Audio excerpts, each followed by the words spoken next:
Assalamualaikum warahmatullahi wabarakatuh.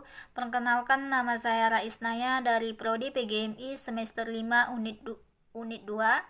Di sini ada mata kuliah tentang evaluasi pembelajaran.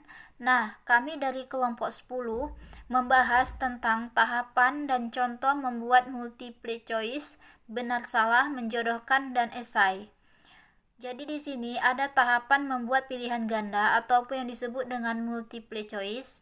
Jadi di sini ada beberapa tips yang harus kita ketahui untuk menulis tes pilihan ganda.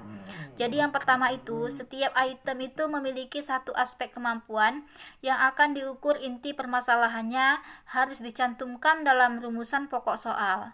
Yang kedua, hindari penggunaan kata-kata teknis ataupun ilmiah atau istilah yang aneh atau yang berlebihan. Kemudian yang terakhir itu, hindari menggunakan pernyataan atau pertanyaan double. Kemudian yang kedua yaitu tahapan membuat benar salah ataupun true false. Yang pertama itu, setiap butir soal harus menguji ataupun mengukur hasil belajar peserta tes yang penting dan bermakna. Setiap butir soal haruslah menguji pemahaman, kunci jawaban yang ditentukan itu haruslah benar. Kemudian yang keempat, butir soal yang baik haruslah jelas jawabannya. Pernyataan dalam butir soal harus dinyatakan secara jelas. Kemudian yang terakhir, rumusannya itu tidak meragukan sehingga dapat dinyatakan 100% benar atau 100% salah. Kemudian di sini ada contoh membuat multiple choice ataupun pilihan ganda. Pengertian daripada butir soal pilihan ganda itu merupakan butir soal yang alternatif, jawabannya itu lebih dari 2, biasanya berkisar antara 4 atau 5 alternatif jawabannya. Contoh dari soal bahasa Inggris kelas 3 SD. Today is Sunday, tomorrow is. Jadi di sini ada 4 alternatif jawaban. Nah, jadi kita bisa memilih salah satu dari 4 alternatif jawaban tersebut yang pertanyaan yang benar-benar betul dengan pertanyaan di atas.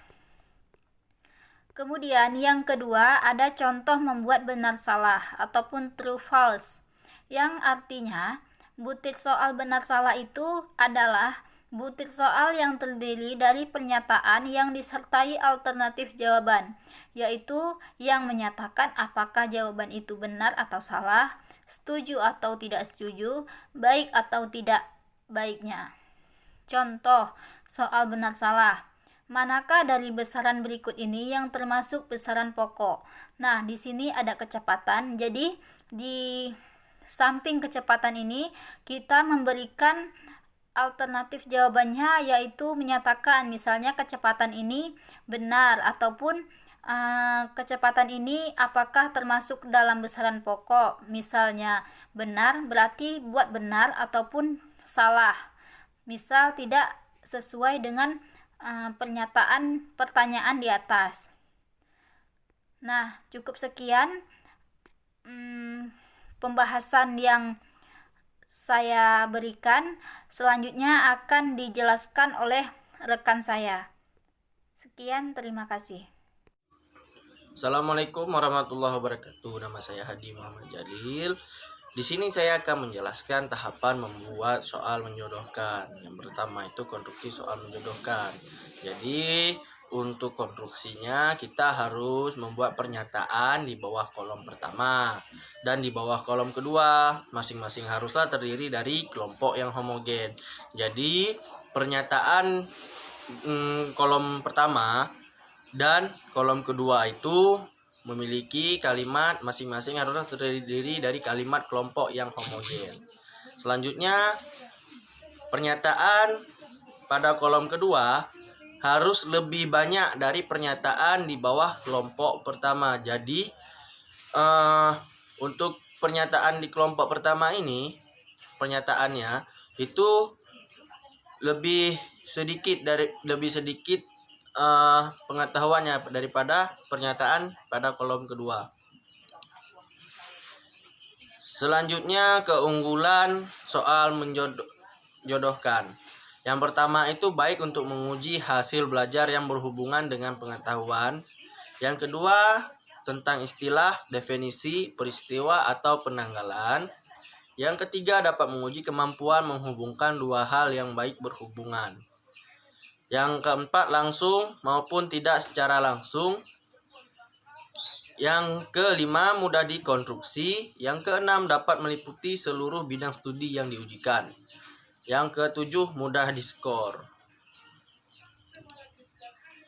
Selanjutnya, untuk membuat soal menjodohkan itu memiliki keterbatasan. Yang mana keterbatasannya itu adalah untuk soal menjodohkan terlalu mengandalkan pada pengujian aspek ingatan. Untuk menghindari kelemahan ini, maka konstruksi soal butir ini harus disiapkan secara hati-hati. Selanjutnya, aspek membuat esai. Jadi aspek membuat esai itu adalah yang pertama, buatlah serangkaian pertanyaan atau soal yang akan meminta siswa memperlihatkan segenap penguasaannya terhadap pengetahuan yang diperlukan. Pertanyaan semacam itu tidak akan menghasilkan jawaban seperti yang ada pada buku teks. Siswa akan melihat jauh ke depan, ke penerapan dari apa yang mereka pelajari. Pertanyaan hendaknya berdasarkan situasi atau problem atau masalah baru dan bukan pada hal yang sama yang digunakan dalam tujuan instruksional. Selanjutnya, buatlah pertanyaan yang sudah tentu, yang para ahli pasti akan setuju bahwa jawaban seseorang lebih baik dari yang lain. Dalam pertanyaan yang tidak tentu akan membuat susah pembaca dan menilai achievement siswa, terutama jika tidak ada jawaban yang bagus. Opini dan bias dari pembaca juga akan mempengaruhi nilai jawaban siswa. Jadi pada poin ini dijelaskan bahwasannya buatlah pertanyaan itu yang pasti. Pertanyaannya yang jawabannya pasti, tidak mengandung jawaban yang kedua. Maksudnya itu jawaban yang kedua itu jawaban yang memiliki kebingungan untuk pembaca. Jadi kan untuk soal membuat soal esai ini dia harus pasti jawabannya, jangan memiliki jawaban lain. Gitu. Selanjutnya, tulis perintah atau soal sekomplit dan spesifik mungkin tanpa mengganggu tujuan pengukuran hasil pencapaian.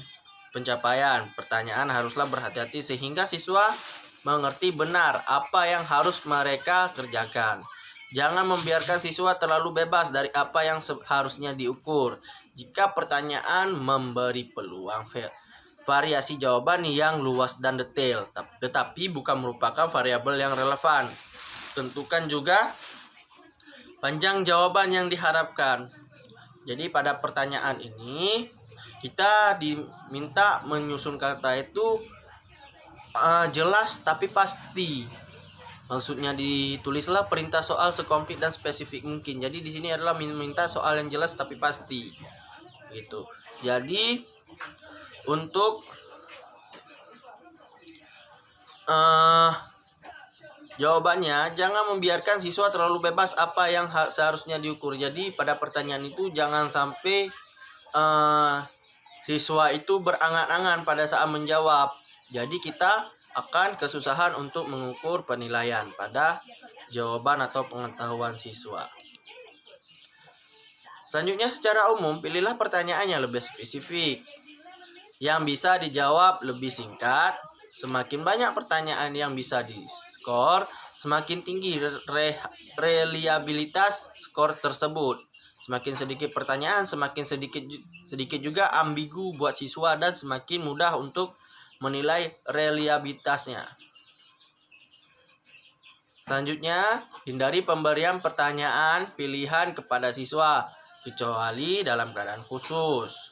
Selanjutnya, ujilah pertanyaan yang dibuat dengan menuliskan jawaban yang ideal untuknya. Dengan menulis jawaban pada saat menulis soal, akan segera tahu tujuan sebenarnya. Penulis soal bisa mengecek alasan-alasan dan kecukupan pengertiannya sendiri. Jika mungkin, mintalah kolega dari bidang yang sama untuk menjawab. Membandingkan jawaban seperti itu akan memberi keterangan pantas atau tidaknya soal tersebut dan mungkin akan memberi masukan cara pengembangannya. Selanjutnya itu adalah pertimbangan penggunaan tes esai. Yang pertama itu pergunakanlah tes esai apabila jumlah yang dites hanya sedikit dan tes tersebut tidak akan digunakan lagi. Yang kedua, penyusun tes berharap mendorong perkembangan keterampilan siswa sepenuhnya dalam menuliskan ekspresi. Yang ketiga, penyusun tes lebih tertarik mengetahui sikap siswa daripada mengukur hasil pencapaian belajarnya. Yang keempat, penyusun tes percaya pada keahliannya. Yang kelima, waktu untuk mempersiapkan tes lebih pendek daripada waktu menilai.